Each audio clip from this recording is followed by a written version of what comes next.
5 starters for Tennessee are lefties. And there's the only on the scholastic level when they were in France. Keon Johnson with a nice shot fake, and he knocks one down around B.J. Boston. Around, got in a ticket and got inside to watch his Vols in a 14-14 tie early on, and there is a denial at the rim for Jacob Toppin with Fulkerson on the bench, picking up the 2 early fouls. Keon Johnson swoops to the goal and finishes. It's that game. That was one of the better games shooting the 3. In and out for Mintz. Now you can see based on those numbers, anything that Kentucky gets from behind the arc is almost gravy.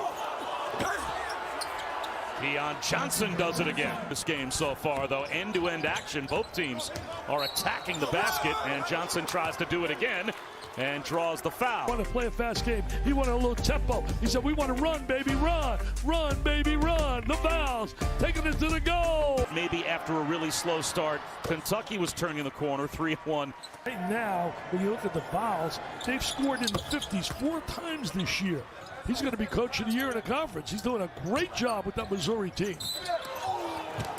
Foul called on Keon Johnson, but he thought he had stripped it away cleanly. To 5, Yves Pons is going to have to put one up over Sarr. That's no good, and now a foul will be called.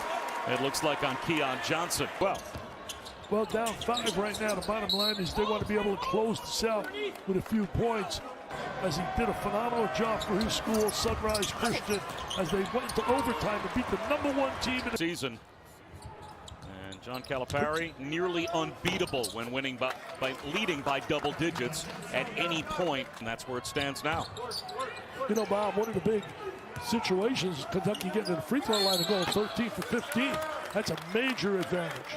3rd personal foul. See if John Calipari pulls Mintz from the game. Well, I think for Kentucky, it's a thrill for them to see Olivier Sarr finally really become a factor. He's beat those Chiefs, who you said it's impossible, Mr. Rashus. You told me it was impossible against the Saints. You told me it was impossible against the Packers. I'd say it again. He fouled out, scoring 9 points against Missouri on Tuesday. He's fouled out 3 times and had a handful of other games. Is the bench. 2 fouls in the first 3 minutes of the game. He has picked up a couple of more fouls early here in the second half. 3 of these teams. Mick Cronin lost a key player in Chris Smith, but he hasn't missed a beat. People, remember the name, Evan Mobley, 6'10". He's had 62 points and 32 rebounds, 18-0, the Bulldogs. Back to produce. What are they, like 1 for 8, 2 points between them? Turnaround in the lane is there for Keon Johnson. All right, if Kentucky opens up a gap, you can't wait. Sarr from the elbow. In and out. Sarr really shoots chance that shot. For Tennessee to cut this down to 2, maybe 1. The lob inside to Yves Pons. Shot fake. And he's able to finish. And we've got a 2-point game. The poise. Unbelievable patience. The 3 Ps. That should have been a foul earlier. I heard 2 poise and a patience. I guess that's 3 Ps, and it's an 8-0 run for Tennessee. That forced John Calipari to call a timeout. See, Kentucky makes turnovers at the crucial times. That's been a story this year, losing all those close games. Has been stuck on 58 since we've had about 12 minutes to go. So about 3 minutes without scoring, and Pons hits a turnaround fadeaway. Horseshoes doesn't count in basketball, and Kentucky's played a lot of people close. It's time they got to start finishing some deals off. Time, got so much information.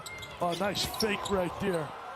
Vescovi able to get one down deep. Great position for Keon Johnson. Ready for the SEC tournament, because there's no way in the world at 5-11 I could see them possibly making it. And I think what really hurt them too. That was a bad shot right there. Bad shot. Right down the lane, challenged at the rim. Davion Mintz is able to stop Keon Johnson. Timing, veteran player. Look at this here. Looks like he's going to get a layup. Mintz says, no, no, no, baby. Don't bring it in the lane. Come on, I'm a veteran. Get it out of here, Diaper Dandy. Get it out of here.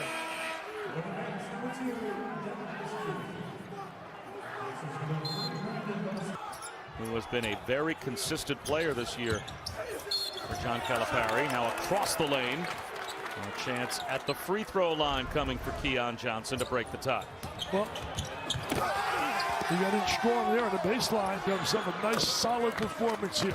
I got a better record than Krzyzewski. I haven't lost a game in 42 years. And there's the turnover again. This has been Kentucky's problem. Late in games with leads. Look at this, another one. Another turnover. And not an apple turnover either. Oh, Keon man. Johnson, he goes to the free throw line as Olivier Sarr may have just fouled out. Balance. It's to go as well. Boston. That comes up short. Keon Johnson the other way. That's too strong. Bad shot. Just a bad shot right there.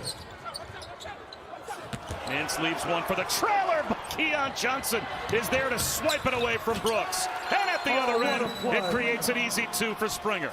The Alabama game. Played him tough, and then at the end.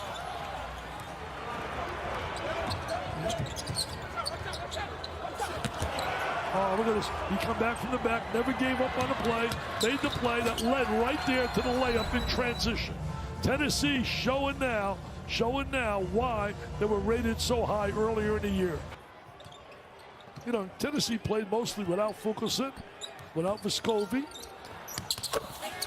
But they've got Keon Johnson, and he continues to knock down shot after shot. Perfect job by the Diaper Dandies. Did they rise today? Where were they against Ole Miss? Johnson, that time comes up short, but James tries to run it down. Pulls out. It'll be his 3rd win in Lexington. 4 in Knoxville and 1 down in Nashville in the tournament. Johnson splints the double team.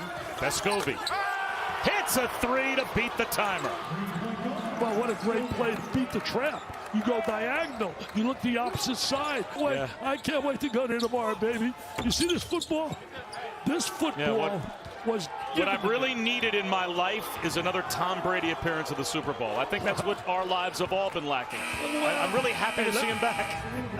I am so happy. Greatest move ever the Bucs made. Look at this. 1 by 11. Rick Barnes feels pretty good about this, baby. Wow. A come-from-behind win for Tennessee over Kentucky.